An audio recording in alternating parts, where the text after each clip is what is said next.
Good morning and welcome to Global Perspectives. From our home studios, I'm David Dumke.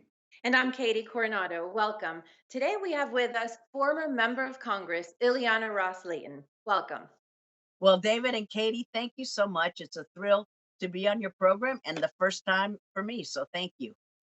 Ileana, tell us about your background. How did you get to where you are today? In a nutshell, I know that it's more than 3 decades of serving in Congress, but tell us a little bit about your trajectory. Well, David and Katie, I would have never thought when I was in high school or college that I was going to end up as a member of Congress. There were no politicians in my family. You know, the Diaz-Balart family, another well-known family here in Miami, they have a wonderful political pedigree. Their father was very involved in politics in Cuba, and their grandfather, I mean, many generations. But for me, nobody had ever run for office before. I wasn't even involved in student government. I wish I had been, but I was a teacher and I had my own private school in Hialeah. I was helping the parents of the schools because they didn't have the English skills to understand what was going on, the letters they were receiving. And somebody said, you know, rather than just helping Maria and Jose, you could run for office, set the policy, and help a lot of people. And that put the bug in me. And my dad and I signed up for a campaign school that the GOP was doing in Orlando. We went there and I was a great candidate because since I didn't know how to do anything wrong, I did just exactly how they taught me. And my dad was the campaign manager, and he did just what they said. And my mom was the volunteer coordinator. So we worked hard, knocked on a lot of doors, got elected to the state house, then got elected to the state senate, and then Claude Pepper passes away, and my passion has been foreign affairs. So I loved the state legislature, but it was missing that yearning for to discuss the political and democracy and human rights and all those big issues. So I ran for Congress and served there almost 30 years. Incredible. So you mentioned Claude Pepper, and obviously the shift from Claude Pepper to Ileana Ros-Lehtinen is quite stark. And then you went to Congress, which is an institution largely white men when you joined the body. You were also the first Hispanic woman elected from Florida. You were the first a lot of things, including the first eventually chair of the Foreign Affairs Committee. How hard was it for you to be a first in so many cases and to really make your mark as a foreign policy expert in Congress? Well, I like the way that you framed that question, David, because you're so right. At that time, it really was unusual to be Hispanic, to be female, and to be younger than most of the folks who are up there. Now it's changed a lot, and that demographic is pretty common in Congress. But at that time, it was kind of a jolt to the system, and I enjoyed it very much because people didn't know quite what to expect, and for a long time, I was the only woman on Republican woman on the Foreign Affairs Committee, and that's a shame. So I think that now that the Republicans are women are coming into their own, it's more commonplace. Certainly, that has already happened on the Democratic side, but my party has got to get going into this century and be of the moment. And we need to recruit minority candidates and help them win. So we're doing that now, but at that time, I think people didn't quite know what to do with a Hispanic Republican woman. That was out of the norm. Ileana, what are some of the obstacles you remember that you had to overcome to stay in that position and to grow? Well, Katie, I know that because I was born in Cuba and because I always said the reason I want to go to Congress is because I want to help Cuba become free. I want them to have free elections and political parties and free the political prisoners. So people just thought that I would be doing Cuba policy and not anything else. So I think always you have a stereotype, and people try to pigeonhole you. And so it was tough for me to be interested to convince people that I am interested in Cuba, but a lot more. I'm interested in all of Latin America. I'm very interested in the Middle East.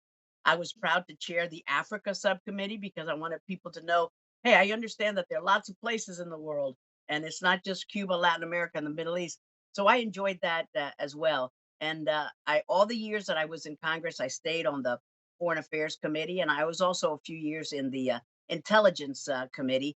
and that was a lot of fun. You get to find out what we're doing around the world and doing things for the betterment of our democracy and to help our allies abroad and defeat our enemies. So I loved every minute of serving in Congress, and I think that the toughest thing was was having people know that I care about Cuba deeply, but I care about other issues as well in other areas of the world. We're gonna have to, of course, ask you about Cuba and Cuban policy since we have the opportunity. But I want to start with, you were a Republican who were a multilateralist, very much so. We've shifted away from that in the United States in the last few years. So what are we going to see going forward in terms of the U.S. posture internationally? Boy, David, you framed that so correctly. Um, it's been a shame that we're not looking around the world and seeing how we can build bridges and how we can establish more coalitions and have stronger allies. When a nation gets stronger, it benefits the United States if that country is an ally. So we've become so self-centered and just looking out for, okay, what's going on here and how can we improve our lot, and not seeing how improving our lot should also be trying to improve the lot of everyone else. And it doesn't take away from our emphasis here. I think that it strengthens us as a nation to build these multinational alliances. So I hope that we get back to thinking that way. And I know that the what are called the forever wars have put a sour taste in many Americans, and so we have a tendency to want to pull away and say, you guys take care of your problems over there, and we'll just be in our little corner. But we're a part of the world, and we should embrace that. And we're the leader when it comes to democracy and human rights, and we should not be ashamed of that. Ileana, you mentioned building bridges, and I wonder if do you think that during the time that Obama was in the administration, do you think that there were more bridges being built to Cuba? And do you also believe in building bridges to Cuba despite the human rights issues there? Well, I believe in building bridges to the Cuban people. The problem is when you build bridges to Cuba the way that President Obama was doing it, you build bridges to the Cuban regime. So I make the distinction between helping the Cuban people, which I'm all for, and we should see how much we can improve on that, and cutting out the Cuban regime. And all that President Obama ended up doing was giving more stature to Raul Castro. I mean, being in that baseball stadium and doing the wave with Raul Castro, a person who's responsible for the jailing and the murder of so many people, that was a pretty disgusting scene for me as a Cuban American, because we shouldn't normalize dictatorships, and that's what President Obama was doing. So now we have a new president, President Biden. We'll see what happens and what changes he wants to do, but he's already said that he wants to do away with President Trump's changes on Cuba, which President Trump really tightened on the regime in trying to help the Cuban people. And maybe we'll get back to what President Obama was doing. That he can do by executive order. That's how President Trump did it. That's how President Obama did it. And I suspect that President Biden will do it as well. So it's like a pendulum. It changes. Sadly, the only thing that doesn't change is the misery for the Cuban people. No elections, no free press, nothing. Dissidents are jailed. So that's a shame. And I hope that one day we find that magic formula so that the Cuban people can free themselves of that dastardly regime. So let me ask you, how do you help the Cuban people? We've seen this pendulum that you described, but what has worked and what could work or what should work if we're asking Ilyana Ros-Lehtinen to design the policy that would work? Sure. Well, I think that what President Trump had been doing was going to be very successful. It just didn't have enough time to work its way. For example, he said you can't stay in properties, hotel properties that are owned and operated by the Cuban regime, and that is just about every hotel. But you can stay in people's homes at those Airbnb kind of establishments, and that helps the Cuban people because that's money that's going into their pockets and eat at those kinds of restaurants. So it's a policy that could have been expanded and it would have been very successful. but it just didn't have enough time to really take hold. So anything that you do to help the people and punish the regime, I think is a good thing. But I always say, look, the United States is not going to send in the Marines. We're not going to overthrow Fidel Castro. All of those changes have to be made by the people of Cuba themselves. And it's really tough to make changes when you're living in an enslaved land like Cuba, where people don't have the rights that we do, that we enjoy so much here in the United States. And so people always ask me, they say, you know, Cuban people are not revolting against Castro. They must like what he's doing. And I said, no, it's just the way it is in a dictatorship. You really can't protest, or else you're thrown in jail. So Castro has perfected the way to punish the Cuban people. He used to give them long prison terms if you're a dissident and you protest. Now he's learned you do them, you jail them for a week or for 2 weeks. They disappear for a month, and then all of a sudden they're back, and you punish their family members. So he's perfected the art of hassling dissidents, and that's a shame. Ileana, in some of my academic trips to Cuba, some of the people I spoke with told me that they believe that the sanctions and the embargo are responsible for the fact that they're hungry and that they can't access basic needs. Some of them are able to watch shows like ours online. And some of them speak English. What would you say directly to those people and to the people watching us here in Central Florida, our viewing audience, learning about how you view the embargo impacting these people in Cuba? Well, thank you so much, Katie. That is an excellent question. And I would say to them that there is no embargo on food or medicine. And yes, the people of Cuba are hungry and they want medicines and they can't get them. But it is not because of the US embargo on the regime. Those are embargoes that the regime puts on the Cuban people. When you go down to Cuba and you're a foreign visitor, you get treated very well. And if you were to get sick, hope not, you would get first class care. Now, that's not the treatment that Cubans get, and it's not the care that Cubans get. So it's kind of like an apartheid system. One system is for the Cuban natives, and the other one are for the foreign tourists. And so people have to understand that it's an unfair system, that people who go to Cuba to visit get a sense that everything is fine, but that's not the reality that the Cuban people confront every day. It's sad, but it's true.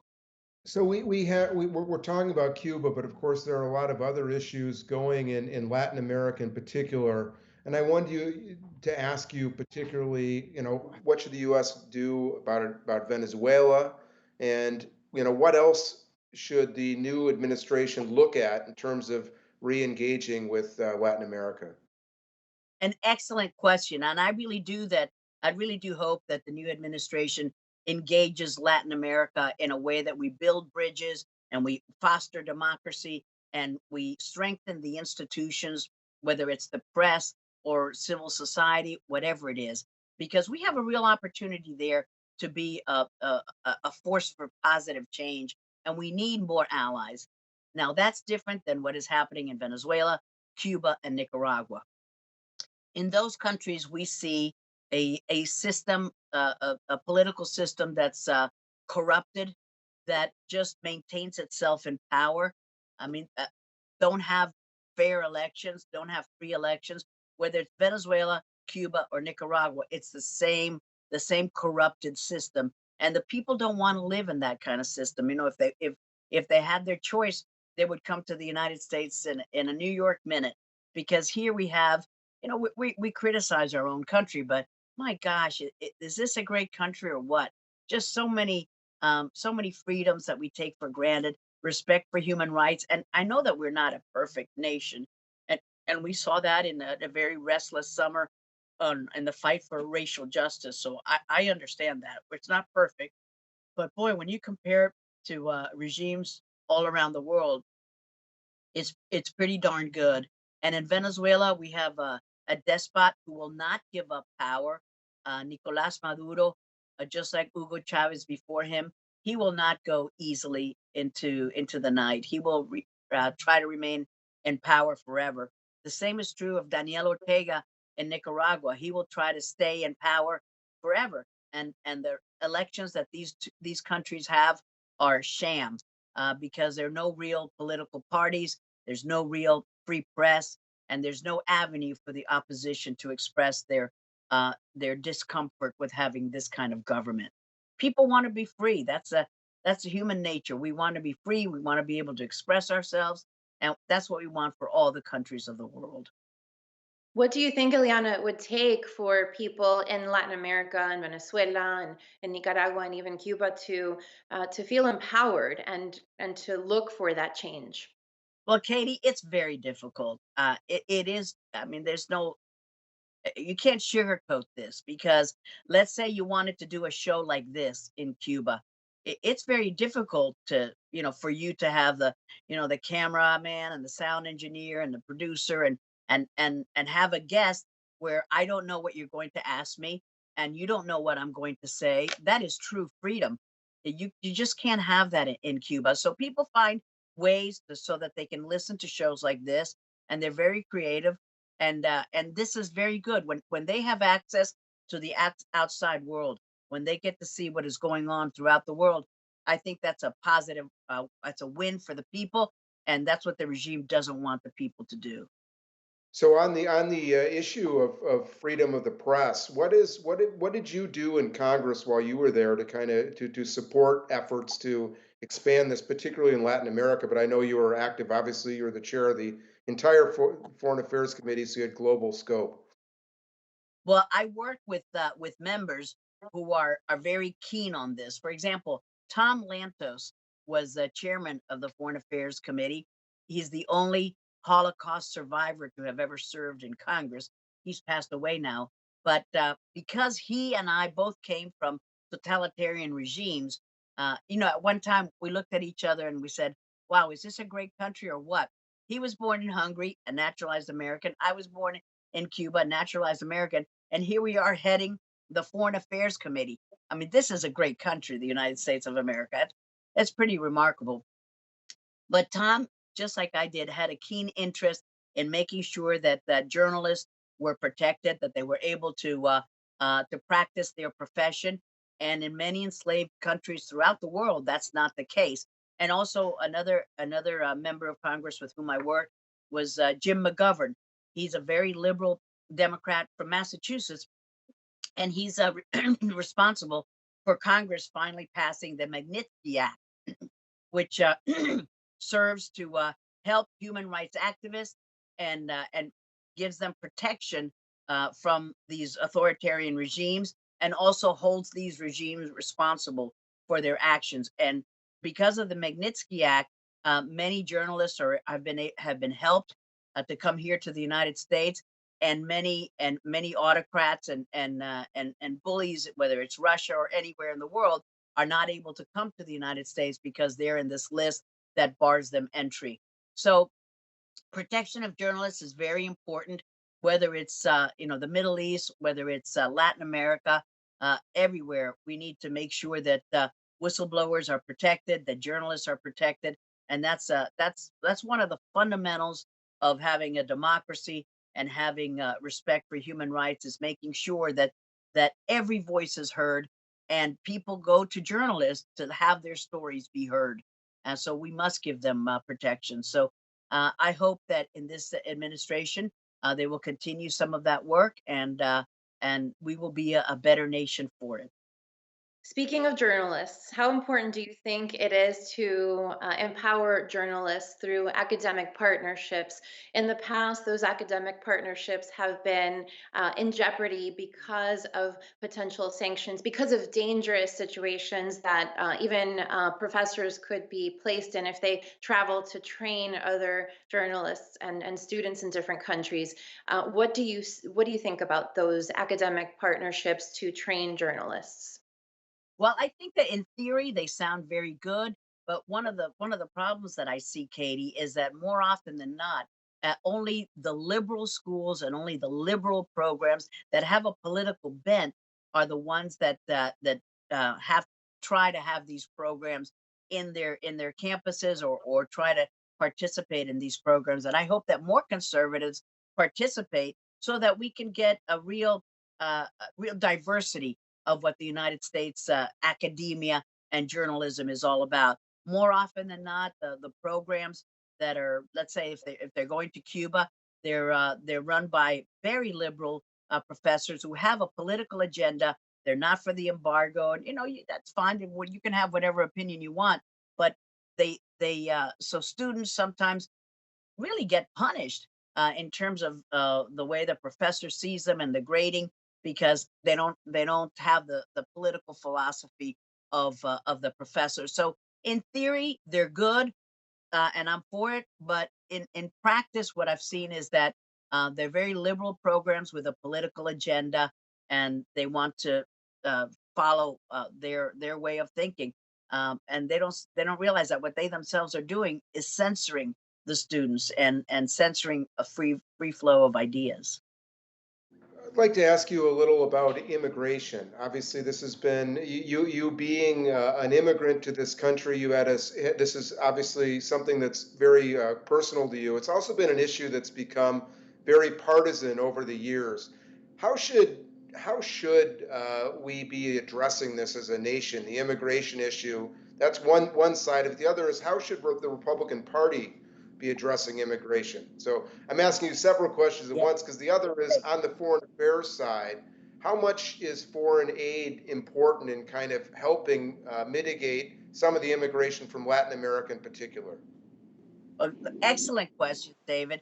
And I was optimistic several times during my time in Congress that we were going to have comprehensive immigration reform and that it was going to be led by Republicans. For example, George W. Bush and his father, George Herbert Walker Bush, were both advocates of getting comprehensive immigration reform and helping immigrants come to the United States and become legal citizens. And also for a while there, when we had Speaker Ryan, he was at the forefront of trying to get comprehensive immigration reform.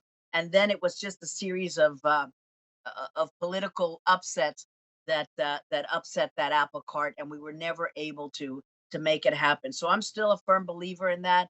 I think it is a lot of it is tied to what you mentioned, the situations in the home countries.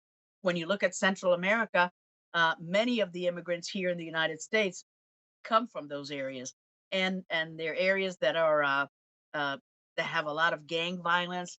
They have a lot of drug trafficking. That's a difficult situation for a parent to say, "Sure, I'll stay here, in spite of my child possibly ending up in a gang and have me having to participate in the drug trade because that's the only kind of jobs that are available in my neighborhood." So we're making, it's a tough choice, and yet if we were to help those countries to get more stable democracies, to build up their institutions, to get a civil society that's strong and forceful and a positive change, I think that it would behoove the United States to build up those programs. And we have some great non-political institutions like IRI and NDI, whether it's the National Democratic Institute or the International Republican Institute. They work very well together, and they try to do precisely that, to build up civil society so that the folks in those countries don't see that, gee, if I go to the United States, I will get my problems resolved. No, that they want to stay in their countries and improve their democracy and improve their civil society. And that's the way that we can get it done. I'm sad that my party is now associated with being so anti-immigrant, and that's never been our history. And I hope that we get back to that openness. And Ronald Reagan was very good about immigration, as have many Republican presidents, and we need to get back to that. I want to transition into where you are today. Usually, this is a position we talked about your servant leadership, and it just doesn't go away because your title isn't, the same title. What are you doing now? Are you working behind the scenes, or what are your plans? Well, I'm very much involved. Thank you, David and Katie. I'm very much involved in my community and in all of these efforts internationally. Now with COVID, of course, everyone is doing it remotely.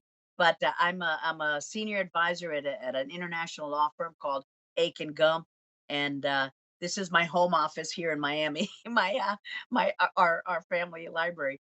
But I'm very much involved with all of these movements. If they're pro democracy, pro human rights, I don't care if it's a Democratic program or Republican program. I am for that, and I stay very involved in world affairs. And I thank you so much for this opportunity. You were great interviewers. Man, we covered the waterfront, and I thank you very much. And let's hope that the people of Cuba really do see and hear this program. I like it that you said that, Katie. We only, started covering Cuba. We've got the whole rest of the world to go over, and we really hope we can have you back again sometime soon. I would love it. And preferably we'll do that live in person. But for now, this has been great. We really appreciate you joining us. David and Katie, thank you. Muchas gracias. Muy agradecida. Thank you. Gracias a ti. And thank you for joining us. We look forward to seeing you next week on another episode of Global Perspectives.